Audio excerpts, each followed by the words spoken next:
Sobrang init naman talaga. Uhaw na ako. Bilisan mo na, Blessy, para makainom na tayo ng milk tea. Ito na nga, binibilisan ko na paglalakad ko. Medyo mabagal pa, girl. Malapit naman na tayo. Gusto ko na talagang mag-milk tea. Ayan, isang dipa na lang, makakarating na tayo. Teka, nakikita mo ba yung barista sa loob? Bakit? Kilala mo ba? Hindi pa, pero makikilala ko rin siya. OMG, ang gwapo niya! Girl, parang sa mga titig mo, ibang uhaw ang mapapawi ah. Pasok na kaya tayo para maka-order na. Wait lang, tatanggalin ko muna tong oil sa mukha ko because oiliness is next to ugliness. Go! Gamitin na yung pangmalakasan mong oil absorbent. Teka, tumitingin ba siya sa atin? Oo, nakakahiya. Bilisan mo na nga dyan, ang init-init na dito sa labas. Alam mo, may aircon sa loob. Bakit hindi na lang kasi tayo pumasok? Girl, buti ka pinagpala ka ng hindi oily na pes. Heto na, done na. Magpa-powder na lang ako. Ano bang gusto mong flavor ng milk tea? Pwede ba yung barista na lang ang sa akin para araw-araw niya akong gawa ng milk tea? Ito naman? Seryoso, ano nga ang gusto mo? Ayan no, nakasulat naman dito sa labas. Bakit pa ako mag-iisip? Naubos na brain cells ko sa exam kanina. Yan, ano na lang, matcha. Okay. Halika na, pumasok na tayo. Blessy, pwede kayang hingin mo yung social media account niya? Ha? Seryoso ka ba? Mukha ba ako nagpapatawa? Crush ko na siya. Okay, sige. Pasok na nga tayo. Good afternoon po. Welcome po. Hello. Order po kami. 2 matcha milk tea. Regular or large? Large. 4? Mayan and Blessy. Okay. Dear Love, ako si Blessy. Matagal ko ng kaibigan si Mayan. Hiningi ko yung social media account ng baristang si Miel, pero di niya binigay. Ang ginawa niya, hiningi niya ang account ko, at siya na raw ang magpapadala ng friend request sa akin. Working student si Miel para matustusan ang sarili niya sa college. Bago kami umalis sa milk tea shop, nag-send na siya ng friend request. Nag-send naman agad si Maya ng friend request kay Miel, na agad din niyang in-accept. Nung gabi ring yun, nag-send ng hi message si Miel. Hindi ko sinagot, scene zone lang siya sa akin. Kape muna tayo. Oh, buti may tindang iced coffee sa kantin ngayon. Buhay dugo natin habang nagbabasa ng lessons. Malapit na pala finals pero ang dry-dry ng pakiramdam ko. Si Miel naman kasi ang tipid mag-reply. 4 months na kaming magkakilala pero pakiramdam ko stranger pa rin ako.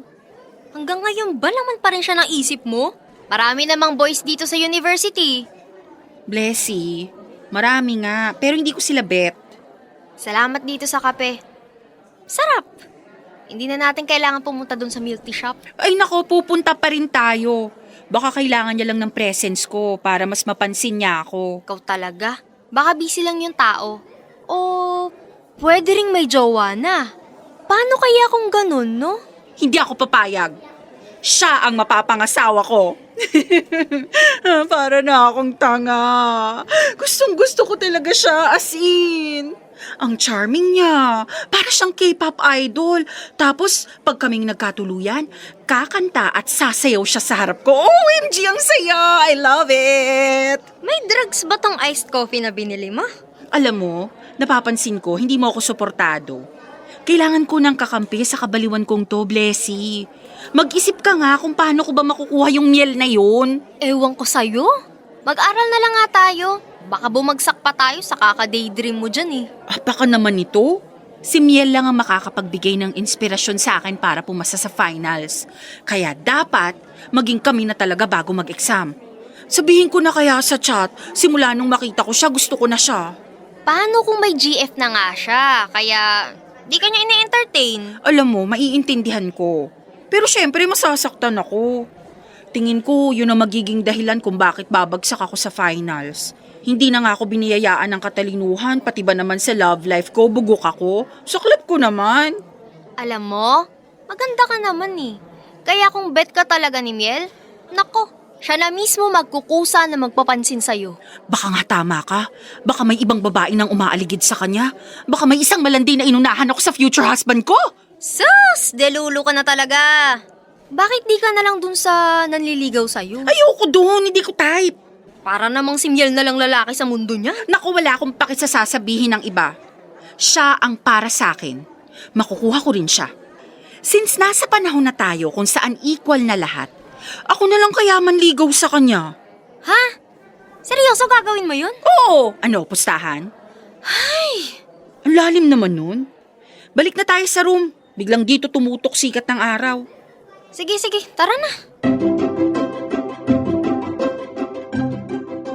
Hindi ko masabi kay Mayan na lagi kaming magka-chat ni Miel kasi kami na. Ako ang niligawan niya kasi ako ang type niya. Kaya ang problema nun, paano ko sasabihin at ipapaliwanag lahat sa kaibigan ko? Pero dumating ang araw na nalaman niya lahat. Hindi ako sanay sa confrontation. Hindi ako sanay makipag-away. Lalo na sa best friend ko.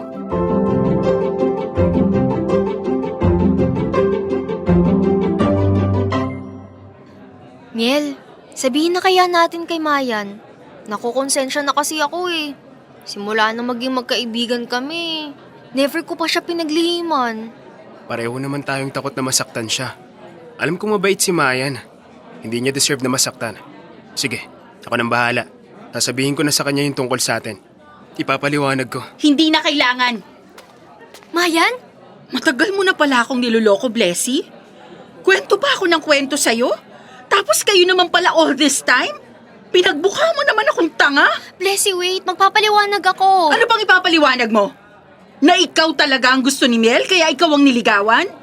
Kaya pala panay ang pasaring mo na baka may girlfriend na to kaya hindi ako gusto. Ikaw pala yung girlfriend na tinutukoy mo? Mayan, huwag mo naman ganyanin si Blessy. Kaibigan mo siya. Ah, ganito pala yung klase ng kaibigan para sa'yo? Yung susulutin yung gusto mo tapos pagmumukhain kang tanga? Hindi kita pinagmukhang tanga kahit kailan. Eh, so ano palang tawag mo dito? Ha? Ah, oo nga pala. Ako ang gumawa nun sa sarili ko. Ako mismo yung nagpakatanga. Pero sana, bilang kaibigan, sinabi mo sa akin para hindi ako nagmukhang tanga, di ba? Nakakasuka na magkaroon ng kaibigan na tulad mong traidor. Ano? Pinagtatawanan niyo na akong dalawa tuwing pinag-uusapan niyo ako?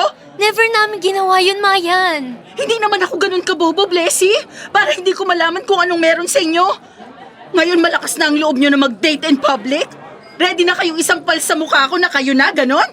Kapal naman ang mukha mong babae ka. Pwede ba, Mayan, tumigil ka na? Kung ano-anong pinagsasasabi mo. Matinong tao si Blessy. Kung may dapat man sisihin dito, ako yun. Ako yung nag-first move kay Blessy. Umpisa pa lang di na niya alam kung paano sasabihin sa'yo.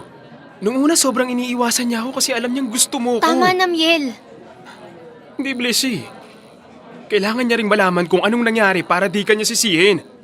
Maiintindihan ko naman kung umpisa pa lang sinabihan niyo na ako eh.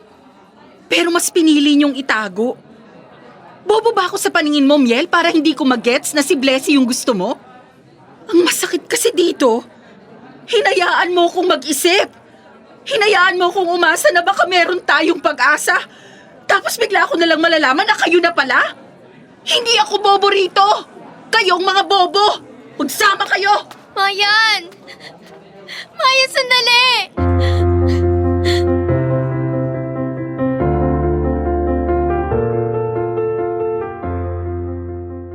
Pinagtitinginan kami ng mga tao sa resto matapos magwala ni Mayan.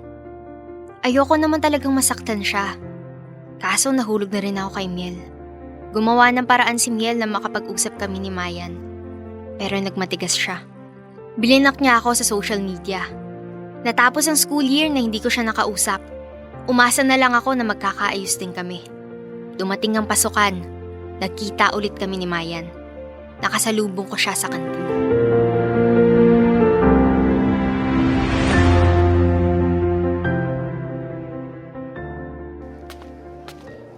Mayan? Kumusta? Mayan, kausapin mo naman ako. Higit 3 buwan mo na ako hindi kinakausap. Nakablock pa ako sa'yo. Ano pa bang pag-uusapan natin? Di ka pa ba masaya? Nakuha mo na yung gusto mo, di ba? Mayan naman. Anong Maya naman? Anong gusto mong mangyari? Iiwan ko si Miel. Maghiwalay kami para magkaayos tayo? Pwede.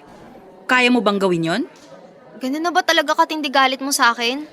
Simula nang nagkakilala tayo nung high school, naging matalik na tayong magkaibigan. Kaya nga dito rin ako nag-college kasi ayokong mahiwalay sa'yo eh. So ano yan? Kinokonsensya mo ko? Hindi sa ganun. Betrayal yung ginawa mong pagtatago, Blessy. Nagulat ako. Ginulat niyo akong dalawa tapos hinayaan mo na magmukha akong tanga. Tama ka. Mali na itinago namin sa'yo na kami na. Natakot lang kami na baka masira pagkakaibigan natin. At eto na nga, tuluyan nang nasira. Pero Mayan, gusto kong ayusin to. Pero wag naman sa paraan na gusto mo. Mahal ko si Miel.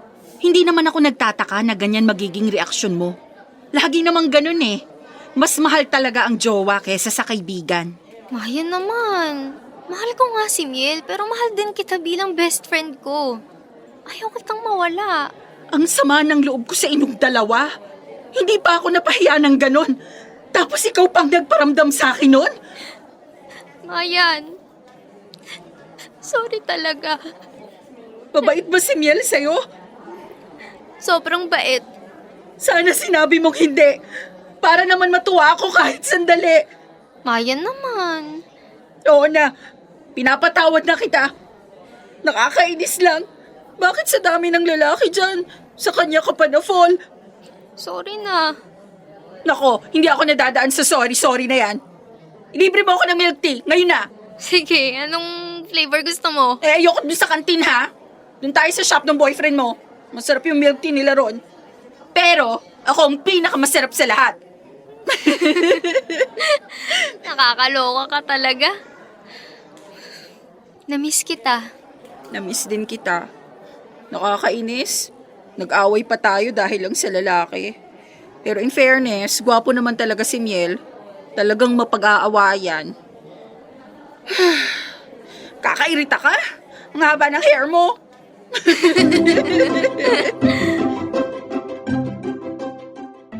Dear Love, masaya ako na nagkaayos kami ni Mayan. Totoo na mahal ko na talaga si Miel. Ang hirap pala pag-crush ng best friend mo yung boyfriend mo. Pero tingin ko dahil doon, mas naging matibay ang friendship namin ni Mayan. Di nagtagal, naging magkaibigan na rin sila ni Miel. Natutunan ko na susubukin talaga ng tadhana ang samahan ng magkakaibigan. Pinili ko talagang iligtas ang sa amin ni Mayan. Isa siya sa nagbibigay ng kulay sa buhay ko.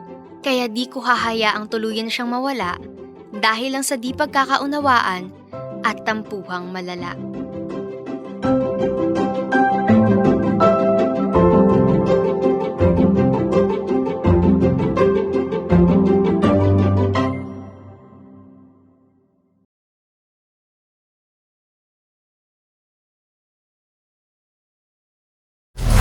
Metro's #1 Love Radio. ベーシック